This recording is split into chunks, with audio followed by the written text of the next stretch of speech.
boys like Kyle, Brad, and Eric. Put the bottle back. You don't recommend this wine? Boop.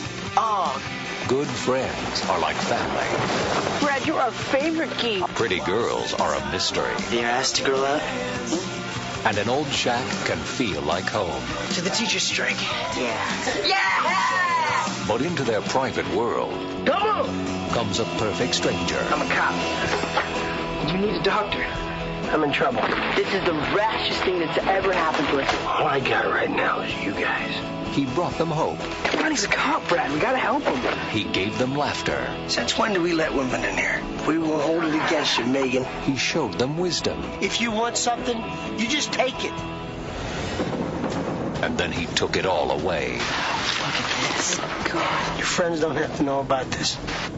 If anyone gets hurt now, it's because of us. Can you guys get rid of a car? What the hell's going on here? We have to call the cops. Are you in or are you out? This is it, boys. Now, for the madness to end, I brought the bullets. You're a good man, Eric. the boys must stand together. The only thing he's got is that. We've outlined the rules. You can get your dad's gun, right? Or no one stands a chance. Can't do this. He needs us. Don't do anything. You're gonna get a good close look at the dark. The Boys Club, where secrets stay buried. Bunch of bored kids, huh? The Boys Club is a 1996 teen crime drama. The film stars Devon Sawa, Stuart Stone, and Dominic Zam Boronia. It also stars Chris Penn, who was having a standout 1996 with not only this, but Abel Ferrara's The Funeral. Is it you or mine?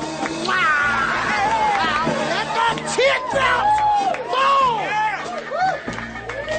Let your spirit shine! When you want it all! With me, I just want mine! The film was directed by Canadian director John Fawcett, most well known for his cult hit Ginger Snaps, and most recently for his TV work on Orphan Black and Titans. Also, he directed a few episodes of Blade the TV series and Xena Warrior Princess. It had a theatrical release in Canada September 19th, 1996, but in the US was put out straight to video June 17th, 1997. The film is about a group of young friends who hang out in an isolated shack in the woods, and one day when they arrive there, there's a stranger who's injured and claiming to have been a victim, and slowly but surely after gaining the boys' confidence, they learn who he really is. The film stars teen heartthrob Devon Sawa, who at the time was kind of growing up after notable roles in films like Casper and Little Giants. Aside from small parts in films like Now and Then, mainly he was just in Hallmark movies like Night of the Twisters and Robin of Locksley. Devon Sawa of Casper and Little Giants, and Sarah Chalk of Roseanne. Robin of Locksley. What the fuck? So naturally, a film with second billing to an iconic actor like Chris Penn was a much-needed push to his career. This was the start of his more mature films of the late 90s. You know, movies like SLC Punk, Final Destination, Idle Hands. Yes, I had to use that scene. Stuart Stone's character, Brad, probably has the least to do in this film, but towards the end he gets a little redeemed. As far as film work goes, he's probably most well known for his roles in Donnie Darko and Kicking It Old School. In fact, he's done a lot with Jamie Kennedy under his alias Stu Stone and his other alias, Rotten. His raps are pretty funny. I recommend checking them out. The real star of the film is Dominic Zam Boronia. It's kind of a shame that he got pushed aside due to Devon Sawa's star power, when in fact, Zam Boronia should have had the second billing. He's done TV work in shows like Are You Afraid in the Dark, and in films like Iron Eagle 4, but is most well known for his role in General Hospital. And there's a little arc in the film where he applies to a flight academy and gets disrupted by his overworked father. And we see it all happen during those awkward teen years. They didn't accept me. But you didn't know that, did you? 'Cause you didn't even read it, did you? Kyle, I just didn't want you to be disappointed there, son, you know? Oh, Jesus, thank you fucking so much, thank you. Be careful, mister. There's references to the band Eric's Trip here on Devon Sawa's shirt. He also mentions the Doughboys at one point, as well as the Tragically Hip. There's a strong emphasis on the soundtrack of this film. Sometimes it's really obvious, like this right here. Yeah, right, guys?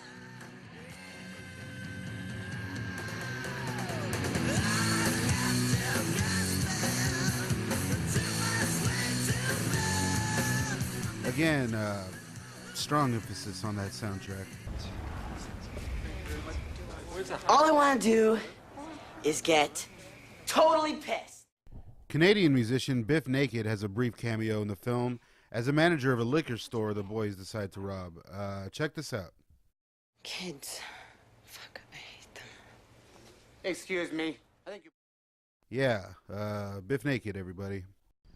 Throughout the film, we see Luke, Chris Penn's character, give the boys pieces of advice, and eventually we start to see the boys start to build confidence. That's an example of what not to do. I did it this once to prove a point.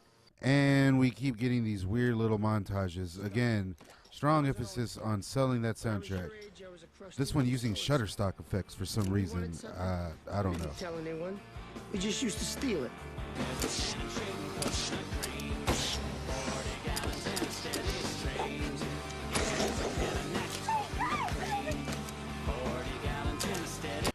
We then see Kyle, who's built enough confidence through Luke's little chats, eventually ask out his crush Megan, and guess what? She says yes.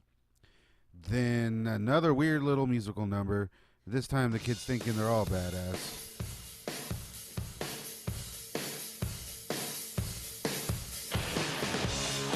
Again, they're really trying to sell the soundtrack. One night Megan shows up to the shack unannounced when Luke is having a particularly off night, and we see a standout performance from Chris Penn. Here we see some of the raw and terrifying energy that Chris Penn was able to exuberate like nobody else. There are a lot of iconic scenes in this film. Let me show you my favorite one. Yeah, right. We've outlined the rules very specifically. Women have to take off their tops. Right, boys? That's pretty funny. Go ahead. Turn down the music, Brad. What? Brad.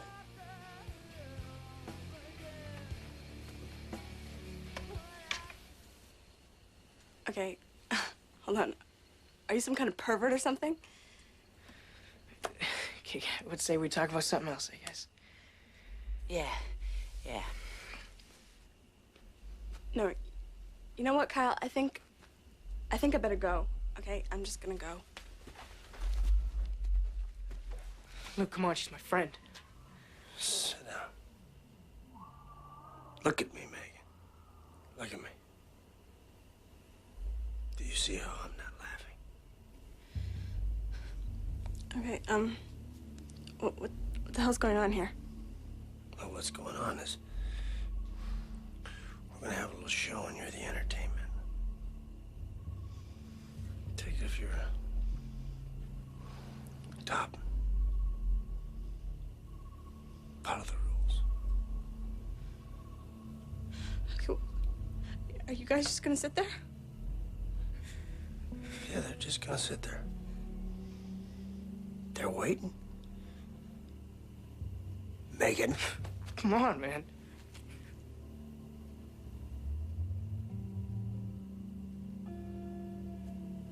You're gonna learn to like this. Have you seen this before, Kyle? Huh? Now's your chance.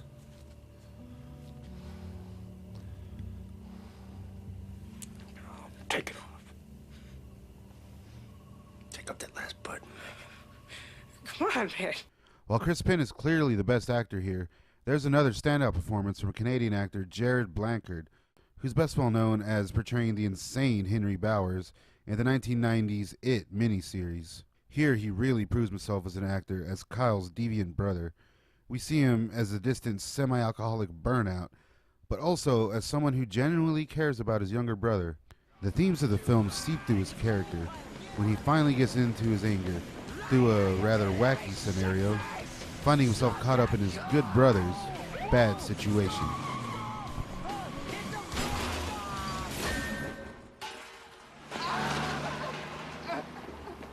Run! Run! buddy Justin over at Unlimited Action Productions had the opportunity to talk to Jarred Blanchard about this and some other films. Let's take a look at that.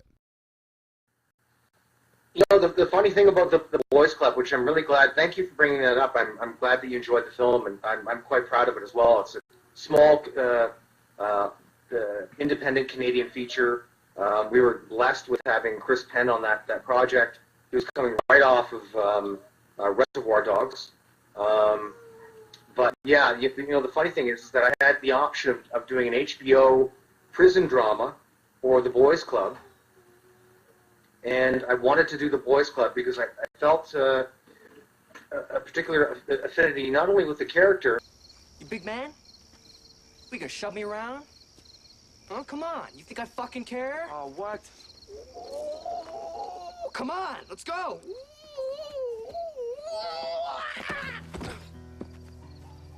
But I wanted to do something that was Canadian. I wanted something that had been written by a Canadian, was going to be directed by a Canadian. Because as you know, most of the production work that's done in Canada is by Americans.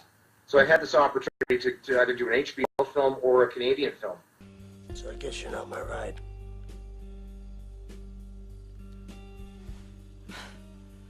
Hey, what are you doing? Don't do that. Okay, look, my brother ripped off my car, he wrecked the gears. I just came down to burn down a shack, you know, but, forget it. But transitioning to film from it was really, really easy because, I mean, it was at the time a big production. And there are very few differences, I think, in terms of production technique. You know what? I'll say this: I had more time to really evolve the character than I would on a television set, if that makes sense. I had complete and utter autonomy in creating the Jake character, rather than I did with the Stephen King film. I created that entire thing with all the little bits, and yeah, I had a greater deal of freedom, if that makes sense. I mean, I'm very proud of that performance because I'll tell you something. The reason why I was cast in the film was the fact that I brought a different approach to the character than the other actors that had auditioned, actually. Come out, and I'll break every fucking bone in your body! No, I won't. No, I won't. Kyle? Why my car? I think people associate menace with size. And I was probably the tiniest guy that had gone to audition for the role. And I knew that I'd have to bring something else, and that would have to be internal. And it would have to be, I suppose, you know, to compare it to anything else would be Hopkins in Silence of the Lambs. It would have to be that kind of internal menace in order for me to be successful at all in the audition. And that's what I attempted to do, and I guess I was successful. On the next episode of Staunch on Film, we look back at the ultra-violent superhero film Robot Ninja from J.R. Bookwalter, and we talk about his underrated gym and its effect on the pop culture we all know today, as well as a few other of his films. Until next time, folks. What? Move, fag. Don't forget to rewind.